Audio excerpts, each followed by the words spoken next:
anyone familiar with the Clean 15 and the Dirty Dozen? Yep. Yep.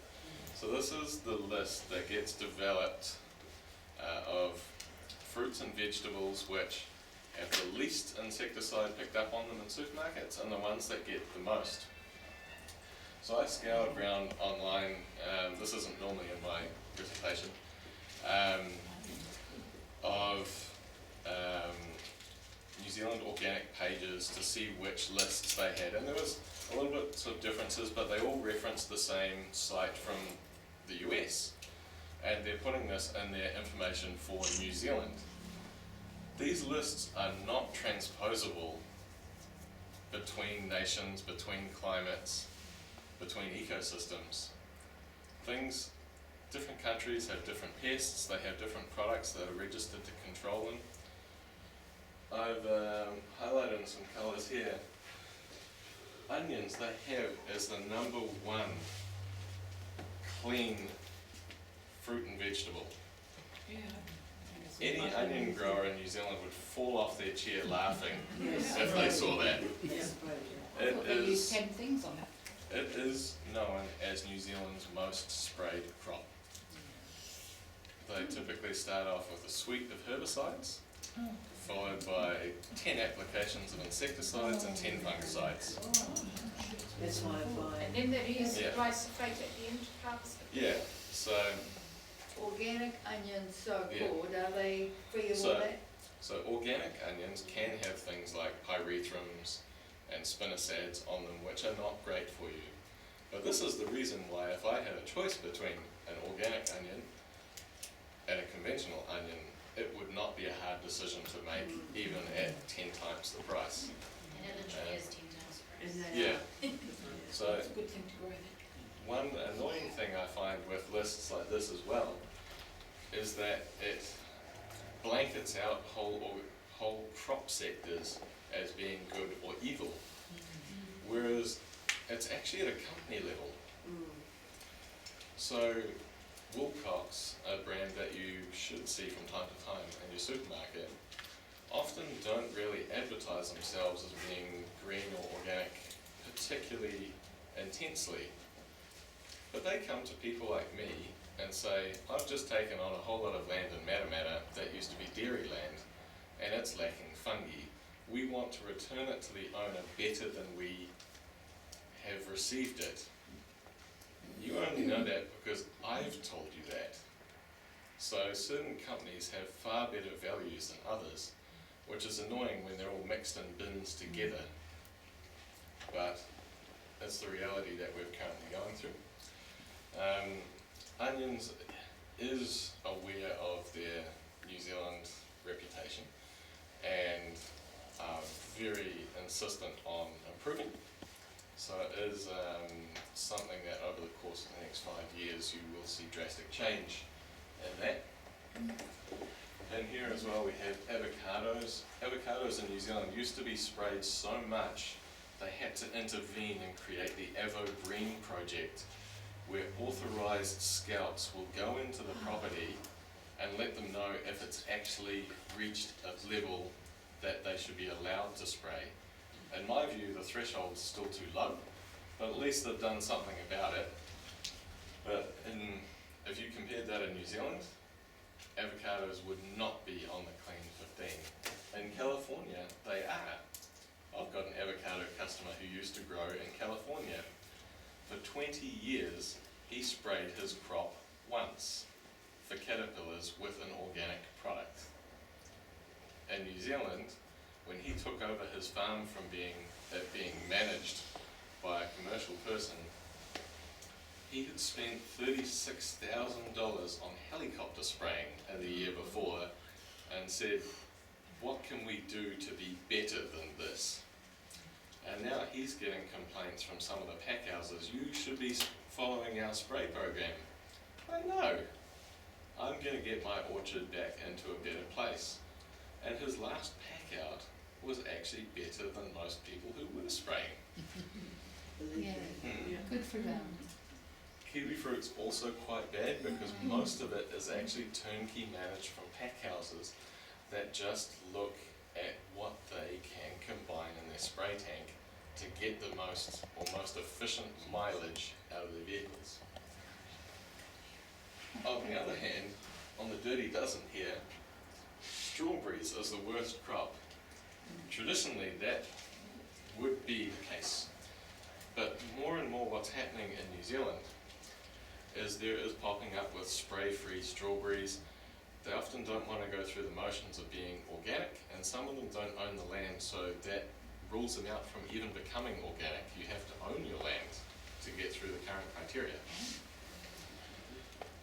I've got customers that have gone through a whole season without a single agrichem being applied with strawberries, and they are exporters, so they are meeting the highest quality appearance output by doing this. Do we get them here? Yeah. Can we buy them? How do you Yeah. know what to buy from? So Which companies? this is really the big issue with New Zealand and the way food is packaged and It's not presented to labelled. us. Yeah. It's not labelled.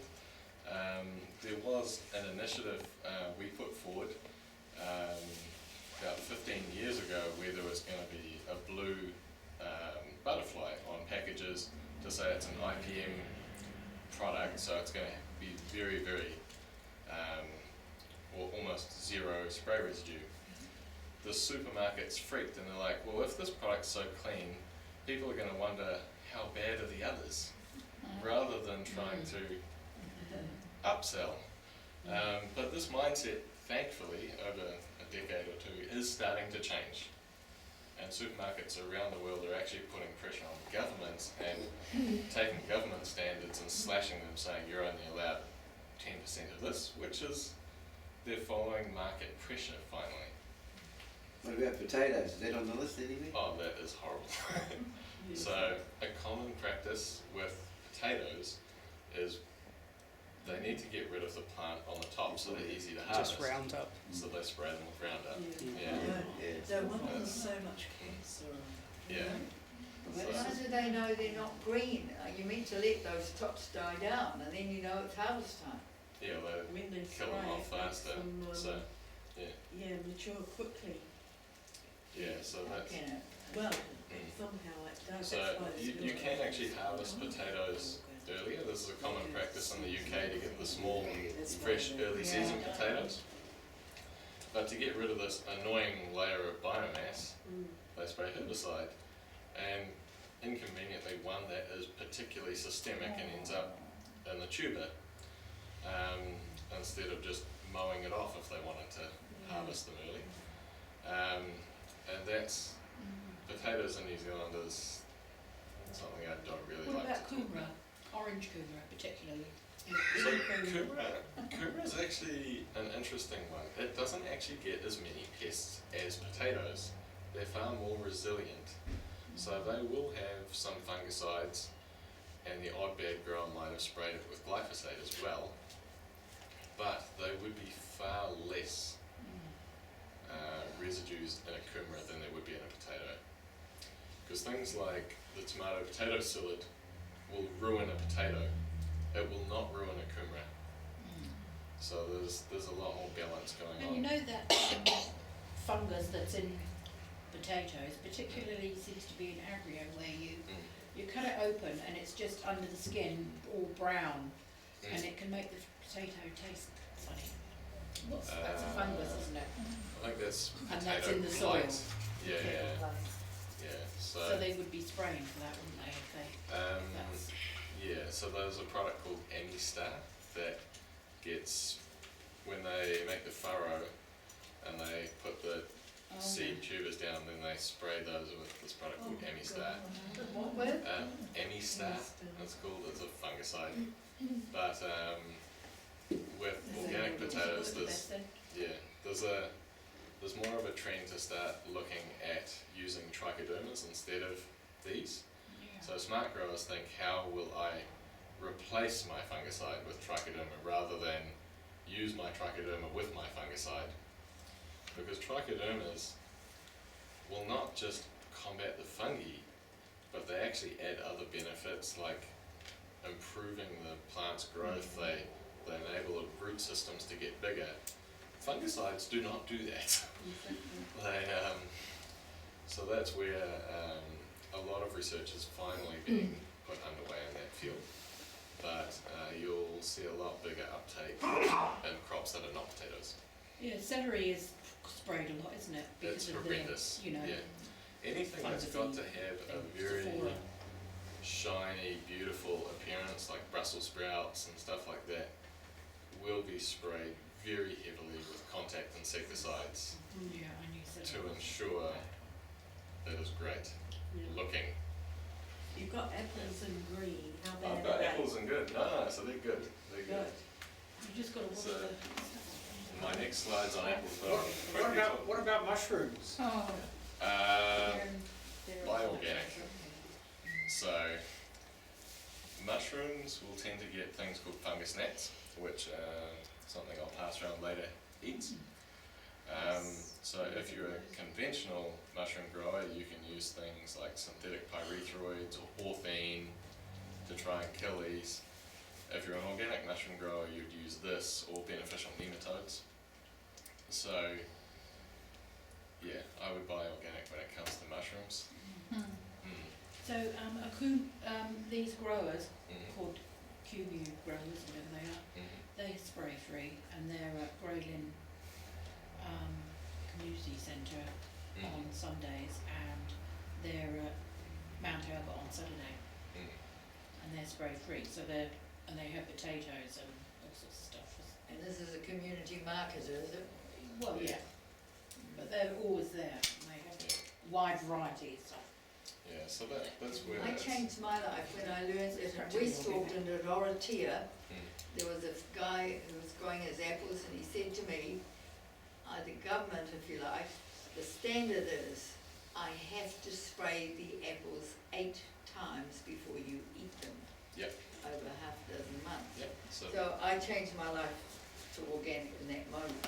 Don't worry, we'll show you how to change back. I used to not eat apples for that reason, because they were sprayed with organophosphates, which are toxic to humans, relentlessly to ensure that no caterpillars would ever get on there.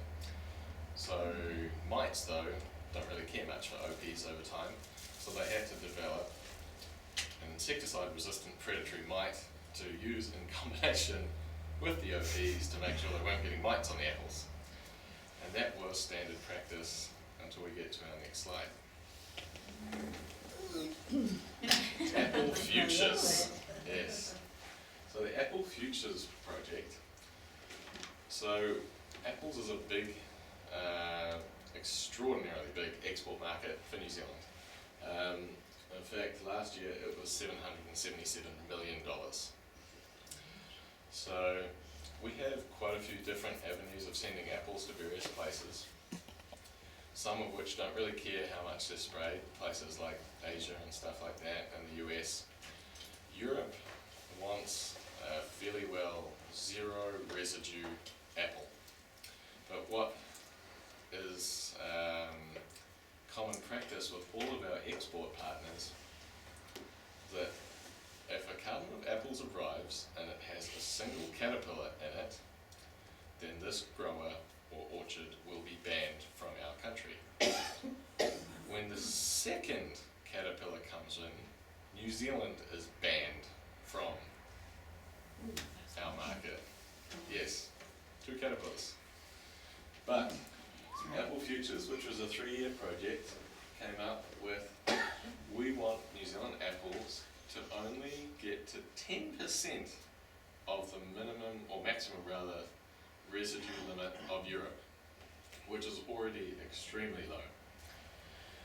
And we want at least there to be a maximum of 3 residues. So no 4th chemical can be detected on any of these apples. When we cut them open, we check them everywhere. No more than 3 fungicides or insecticides. By 2010, 65% of New Zealand's apple orchards were following the guidelines of the Apple Futures project. Now it's over 99%. So what's quite nice with apples and pears New Zealand is because they're so export focused, they're not competing with each other they're working with each other to take over markets around the world. If you're supplying on the domestic market, you're less likely to share information and cooperate with other growers of the same crop because you're competing for the same market space. So this allowed the apples and pears to put together this massive project to really beautify their industry.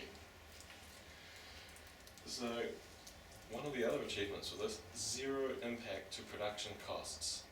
There was no extra cost for them to be getting close to organic. There's not every apple orchard is organic. They still use a few very early season fungicides and typically one insecticide before the apples are there. But they target a nil residue final product. And what's good for us is actually the machines are getting better and better at finding smaller and smaller amounts of insecticide. So now we can keep them even more honest. And is this with the market inside New Zealand as well as the export? Yep, so everything is growing the same, yeah. So we're all right with apples? We're all right with apples, yeah, they're good to eat. You know, What is the the jazz tricks? apple, sorry, the jazz variety, are they naturally resistant or do they need quite a bit of assistance? I'm not sure how susceptible different apple varieties are. New Zealand's developed quite a few different varieties to really make a name for ourselves on the global scene. And more flavour, But- and colour. Yeah, Just out of curiosity, is the new way that apple and pears are growing the trees, sort of spread out instead of rounded, and has that helped at all? Made any difference? So the question is, now orchards, and it's more than Yes. just apples and pears, Yes, tend to try and grow them in a hedgerow rather than big round trees. yes. Spaniel, Spaniard, For- yes, Spaniard. yeah. So this actually hasn't been for pest control No. as much as it's been for labour saving And production too. and production. So now a finite life is put, or economic life is put on a tree, and that's usually in the realm of about 15 years. So they want to keep, replacing orchards at about that sort of replacement. Adopt an apple tree campaign. Yeah, so, they will still be great trees past that point, but they like to keep them small so that there's no health and safety risk when they're picking. They don't need to climb ladders, they can be on the ground, manipulate that. All the pruning can be done on the ground. It's easier, isn't it? It's a whole lot easier, and with the way the minimum wage has gone and health and safety's gone, if one of your staff was to fall from one of the ladders, you're gonna get a huge fine as the director of the company, even though this guy might have turned up to work drunk. The onus is now on the company owners. So it's just one of the ways that it's now just seen as a reality that we need to keep the trees smaller so that we can pick them all easily, get the fruit off, back to the pack house and on the way. It does actually make it a little bit easier for some of the bugs to be put out because then the top of the tree's not so far away and they don't need to use blowers to get them there. But one of the major improvements with apples is they would bring over sterilised codling moth larvae from Canada. So codling moth, if the female doesn't mate or mates with a sterile male, all of her offspring will be male. So this way you can actually bias the population so that there's only useless males. As we know, males are useless in every species, most species. And this then limits the population very drastically over time. With COVID, that's been quite an interruption to this program because now there's no direct flights with Canada, and with any product like this, time to getting it to market is very, very, very key. So they had a drone or fleet of drones that they tipped the moth larvae in, and then they all flew out orchard to go and manipulate the population down. So this is considered quite a progressive organic tactic, even though it's using somewhat of an invasive means of achieving it, because you actually have to fire gamma radiation at moths to make them sterile. So you're somewhat using nuclear technology to achieve it, but in an extremely controlled way. Do the codlin moth mate with more than one male, the females? I'm not sure about that, but they try and highly bias these sterile ones in there to achieve that. A lot of insects only need to mate once for their life. So once they've done that, and then they're spoiled. All their offspring are just going to be males. I didn't know that. Yeah. Did you know that? So by them all being males, those males are still a threat because they are not sterile, but there's far less females for them to breed with. Because they're quite devastating, common moth. Codling moth. Yeah. Yeah. And when it came down to our market access, it's so high risk. But there's been a lot of other advances in technology with like automatic fruit sorting machines that use infrared cameras and can detect and reject fruit that have got a codling moth larvae in them. So there's been all these factors converging towards